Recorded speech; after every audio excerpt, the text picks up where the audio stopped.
ఇక మనకు గుంటూరు జిల్లా నుంచి మరో ఘటన అందుతోంది. క్రోసూరు మండలం ఎర్రబాలెంలో దారుణం జరిగింది. కన్న కొడుకుని తండ్రి చంపి ఊరి శివారులో పాతిపెట్టాడు. కొడుకు జల్సాలకు అలవాటు పడి ఇష్టం వచ్చినట్లు తిరుగుతున్నాడని తండ్రి కొడుకుని చంపేశాడు. కొడుకు బుక్యా నాయక్ తన విలాసాలకు ఇంట్లోని గొర్రెలను అమ్ముకుంటున్నాడని 10 రోజుల క్రితం కిరాతకంగా చంపి పాతిపెట్టాడు.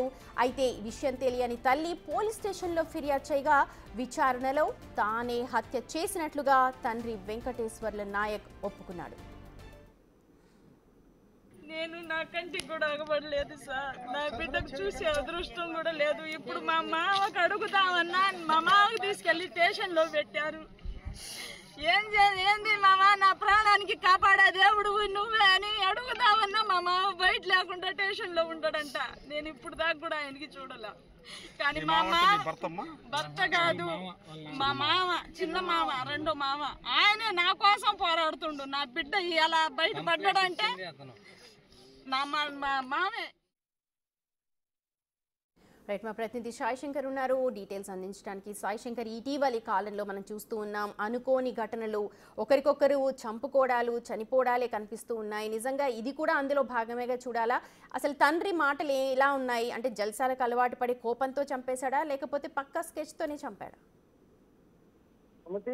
పల్నాడు జిల్లాలో ఒక దారుణమైనటువంటి సంఘటన అని చెప్పచ్చు. ఎందుకంటే కడుపు కోత అనేది తల్లిదండ్రులకు ఏ విధంగా ఉంటుందంటే, ప్రధానంగా ఏదైనా యాక్సిడెంట్లలోనే పిల్లలు చనిపోతే వాళ్ళు తీవ్రమైనటువంటి ఆవేదనకు గురవుతారు. అలాంటిది సొంత తండ్రి కొడుకుని చంపినటువంటి సంఘటనలు ప్రస్తుతం మనం చూస్తున్నటువంటి పరిస్థితి ఉంది. క్రోసూరు మండలం ఎర్రబల్లెలో ఉన్నటువంటి కొడుకు మాంక్యా నాయక్, అతను పూర్తిగా కూడా జలసాలకు అలవాటు పడటం, వీళ్ళకి జీవనాధారమైనటువంటి గొర్రె పిల్లలు ఏవైతే ఉన్నాయో వాటిని తండ్రి వెంకటేశ్వర నాయక్ తెలియకుండా రోజుకొకటి అమ్ముకోవడాన్ని తండ్రి గుర్తించడం జరిగింది. అవి అమ్మటంతో పాటు వాటిని వచ్చిన డబ్బుల్ని పూర్తిగా జలసాలకు ఉపయోగిస్తున్నటువంటి నేపథ్యంలో 2-3 సార్లు అతన్ని చెప్పాను, మారాలి, ఇట్లా కాదనే విధంగా చెప్పేటటువంటి ప్రయత్నం చేసినప్పటికీ కూడా అతను మారకుండా పదే జీవనాధారమైనటువంటి గొర్రె పిల్లల్ని అమ్ముకుంటున్నటువంటి పరిస్థితుల్లోనే ఈ దారుణానికి పాల్పడ్డట్టు కూడా వెంకటేశ్వర్లు అయితే పోలీసుల విచారణలో కూడా చెప్పినట్టు తెలుస్తుంది. అయితే మొదటగా ఇది మిస్సింగ్ కేసు నమోదవడం జరిగింది. పిల్లాడు కనిపించట్లేదని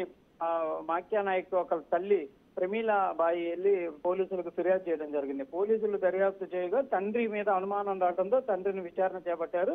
విచారణలో క్లియర్ గా వెంకటేశ్వర నాయక్ అయితే తానే చంపాననే విధంగా కూడా ఒప్పుకోవడంతో ప్రస్తుతం అయితే పోలీసులు అతను అదుపులోకి తీసుకోవడం జరిగింది. దాంతో పాటు అక్కడ ఉన్నటువంటి, అంటే ఆయన ఒక్కటే చంపడం జరిగిందా లేకపోతే ఎవరన్నా సహకారం అందించారా అనే పనుల్లో కూడా ప్రస్తుతం అయితే మాత్రం దర్యాప్తు జరుగుతుంది. ఏదైనప్పుడు మాత్రం జరిగినటువంటి సంఘటన ఒక్కసారిగా ఎర్రబాలెంలో విషాద ఛాయలు నెలకొన్నాయనే విధంగా చెప్పొచ్చు. ఎందుకంటే తండ్రి కొడుకులు ప్రతిరోజు చూసేటటువంటి బంధువులు వాళ్ళంతా కూడా ఇలాంటి సంఘటనలు జరగడం పైన అందరూ కూడా విషాదాన్ని వ్యక్తం చేస్తున్నటువంటి పరిస్థితులు. ఏదైనప్పటికీ కూడా తండ్రి పూర్తి స్థాయిలో ఆయన కూడా ఆవేదన వ్యక్తం చేస్తున్నారు. కానీ తల్లి మాత్రం చాలా ఆవేదనకు గురవుతున్నటువంటి పరిస్థితులు ఉన్నాయి. అసలు కొడుకుని ఎలా చేసుకోవాలి ఏంటి అనే విధంగా నేను ఆలోచన చేశాను, ఎక్కడికి వెళ్ళాడు అనే విధంగా 10 రోజులుగా వెతుకులాట చేస్తున్నటువంటి పరిస్థితుల్లో ఇలాంటి సంఘటన జరగడం తీవ్రంగా నన్ను ఆవేదనకు గురి చేస్తుందనే విధంగా కూడా ఆమె అయితే విషాదాన్ని వ్యక్తం చేస్తున్నటువంటి పరిస్థితులు అయితే కనిపిస్తున్నాయి. ప్రస్తుతం అయితే పంచనామా జరుగుతుంది. తర్వాత అంత్యక్రియలు జరిగేటటువంటి అవకాశాలను ప్రస్తుతం వెంకటేశ్వర నాయకుని అయితే పోలీసులు అదుపులోకి తీసుకొని కేసు నమోదు చేశారు.